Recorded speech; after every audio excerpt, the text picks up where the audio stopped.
Hello judicial service aspirants, judicial dream की concept class में आपका वेलकम है। आज हम सीपीसी पढ़ेंगे। इसमें हम सेक्शन 9 को डिस्कस करेंगे। तो चलिए लेक्चर की शुरुआत करते हैं। जैसा कि पिछले लेक्चर में आपको बताया था कि cause of action he basis है हर लिटिगेशन का। जहां आपके एक राइट होती है, उस राइट को कोई वायलेट करता है तो वहाँ एक कॉज ऑफ एक्शन अराइज होता है। वैसे ही जब हम सेक्शन 9 पढ़ेंगे तो सेक्शन 9 हमें ये बताएगा कि सीपीसी आपको कौन कौन से कॉज ऑफ एक्शंस के थ्रू रेमेडी परसू करने की इजाज़त देता है। सेक्शन 9 सीपीसी का एक सब्सटेंस प्रोवाइड करता है हमें कि हम एक कॉज ऑफ एक्शन को किस केस में परसू कर सकते हैं। तो चलिए सेक्शन 9 को आप अपनी बेर एक्ट से एक बार रीड कीजिए। सेक्शन 9 आपको कंडीशंस प्रोवाइड करता है कि किन सिचुएशंस में आपके कॉज ऑफ एक्शन को एक सिविल कोर्ट एंटरटेन करेगा, या फिर आप ये कह सकते हैं किन सिचुएशन में आप अपनी कॉज ऑफ एक्शन को लेकर एक सिविल कोर्ट में जा सकते हैं। यहाँ पर दो कंडीशंस प्रोवाइड करता है सेक्शन 9। एक तो जो आपका कॉज ऑफ एक्शन है, जो आपका सूट है, it should be a suit of civil nature, और जो आपका सूट है उसकी कॉग्निजेंस एक्सप्रेसली और इम्प्लाइडली बार्ड ना हो। तो ये दो कंडीशंस सेक्शन 9 ले डाउन करता है किसी भी कॉज ऑफ एक्शन को सिविल कोर्ट में परसू करने के लिए। आज हम खाली फर्स्ट जो कंडीशन है, सूट ऑफ सिविल नेचर होना चाहिए, उसी की बात करेंगे। सूट का मतलब आपको पिछले लेक्चर में जैसे समझाया था, कोई भी प्रोसीडिंग जो स्टार्ट होती है एक प्लेंट के साथ। नेचर का अगर आप जर्नल पार्लांस में मतलब समझे तो क्वालिटीज़ या फिर कैरेक्टरिस्टिक्स, और वैसे ही सिविल का अगर आप मतलब समझे तो इसका मतलब है something which pertains to your civil rights, जो आपके सिविल राइट से संबंधित है कोई चीज़।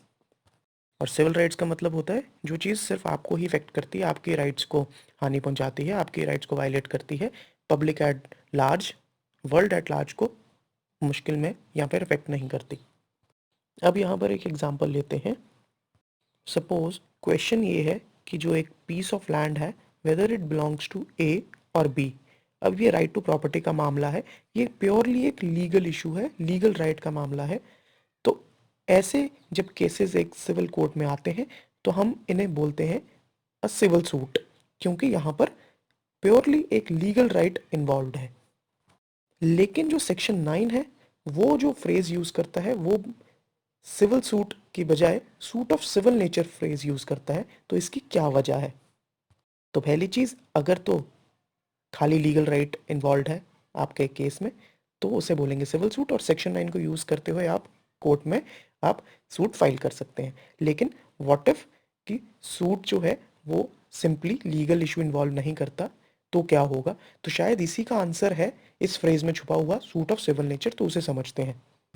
आप जैसे एक एग्जांपल लेके समझिए इस चीज़ को। फॉर एग्जांपल जैसे बाबरी मस्जिद का केस था, वहाँ पर एक इशू इन्वॉल्व था कि whether namaz is to be performed only in a mosque. अब ये एक रिलीजियस इशू है। वहाँ एक और इशू इन्वॉल्व था कि whether the property belongs to Hindu और मुस्लिम्स। अब ये राइट टू प्रॉपर्टी जो है ये एक लीगल इशू है। तो यहाँ पर दोनों इशूज़ इन्वॉल्व थे। वैसे ही अगर आप एक एग्जांपल लेके चलते हैं कि लेट सपोज एक कम्युनिटी के, एक रिलीजन के लोग हैं, वो परमिशन लेने जाते हैं कलेक्टर के पास कि हमें यहाँ से प्रोसेशन निकालना है इस गली से एक ख़ास दिन में। तो वो उन्हें डिनाई कर देते हैं परमिशन। तो वो बोल सकते हैं हमारी आर्टिकल 25 की वायलेशन हुई है, कॉन्स्टिट्यूशन की आर्टिकल 25 की। तो ये एक लीगल इशू है और रिलीजियस इशू भी है इन इटसेल्फ। अगर आप किसी मुस्लिम लेडी को बोलते हैं कि you are not allowed to wear a burqa, तो ये एक लीगल इशू भी है, क्योंकि उनकी फंडामेंटल राइट वायलेट हो रही है आर्टिकल 25 की अपना रिलीजन प्रोफेस करने की, और एक लीगल राइट भी उनकी वायलेट हो रही है और एक रिलीजियस राइट भी वायलेट हो रही है उनकी, क्योंकि उनके रिलीजन का पार्ट है। तो अब ऐसे सूट्स का क्या होगा जहाँ पर एक लीगल राइट भी इन्वॉल्व है, violation of a legal right भी इन्वॉल्व है, violation of a religious right भी इन्वॉल्व है। अगर तो आप सिर्फ सेक्शन 9 में लिख देते a civil suit is to be entertained, तो वहाँ तो खाली लीगल राइट वाले सूट्स एंटरटेन होंगे।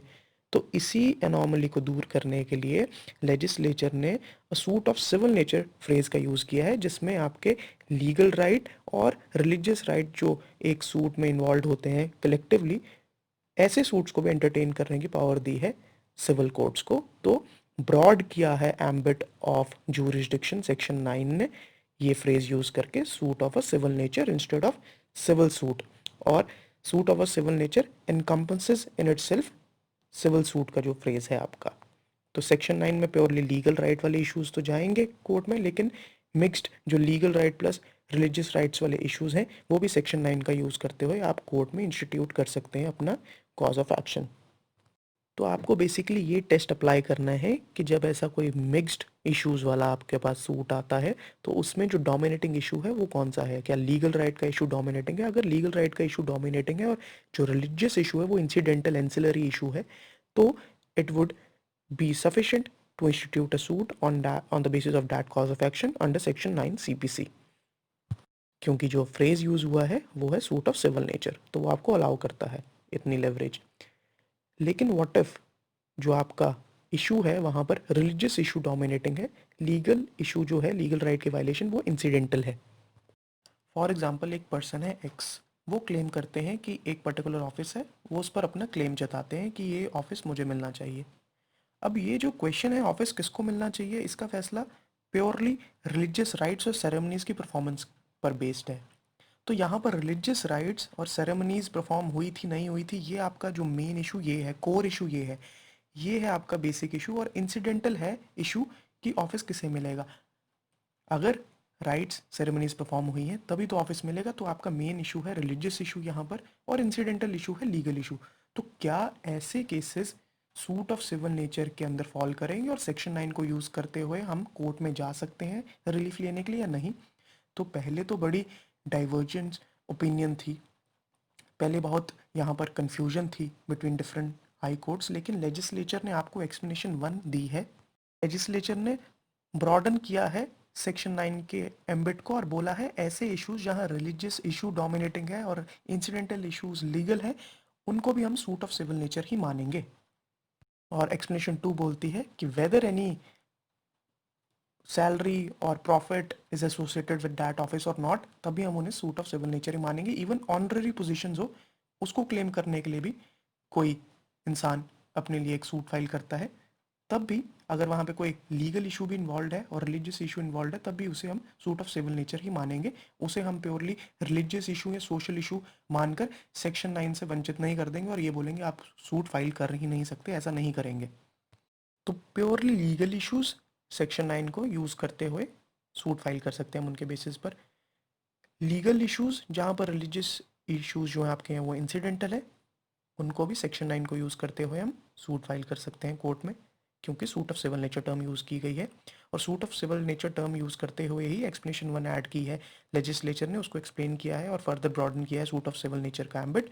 और ये बोला है जो रिलीजियस इश्यूज हैं जहाँ पर इंसिडेंटल है आपके लीगल इश्यूज, तब भी आप सेक्शन 9 को यूज़ करते हुए रिलीफ ले सकते हैं, कॉज ऑफ एक्शन को परसू कर सकते हैं।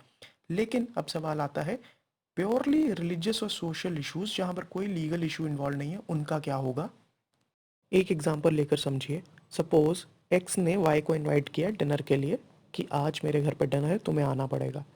वाई जो है वो डिनर पर नहीं आता है, तो क्या एक्स जो है वो एक सिविल सूट फाइल कर सकता है वाई के अगेंस्ट कि तुम मेरे घर पर डिनर पर नहीं आए। ऑब्वियसली इसका आंसर है नहीं, क्योंकि ये एक सोशल एग्रीमेंट था। ये यहाँ पर आपको कोई कॉज ऑफ एक्शन राइज नहीं होता कि आप कोर्ट में चले जाए इसके खिलाफ रेमेडी लेने के लिए, आपकी कोई लीगल राइट वायलेट नहीं हुई है। तो इसीलिए ना तो ये सिविल सूट की टर्म फ्रेज के अंदर फॉल करता है, ना ही सूट ऑफ सिविल नेचर के अंदर फॉल करता है। तो सेक्शन 9 इसको बिल्कुल अलाउ नहीं करता अपना यूज़ करते हुए एक सिविल सूट फाइल करने के लिए। तो ये आज हमने सेक्शन 9 की पहली कंडीशन को समझा कि सूट ऑफ सिविल नेचर क्या होता है। इसके बाद हम नेक्स्ट लेक्चर में समझेंगे कि कॉग्निजेंस कब इम्प्लाइडली बार्ड होता है और कब एक्सप्रेसली बार्ड। ये था आज का आपका लेक्चर सेक्शन 9 पर। आपको आज सेक्शन 9 पर ही एक मॉडल आंसर और MCQs की PDF प्रोवाइड की जाएगी हमारे व्हाट्सएप ग्रुप टेलीग्राम चैनल पर। आप हमें फेसबुक और इंस्टाग्राम पर भी फॉलो कर सकते हैं।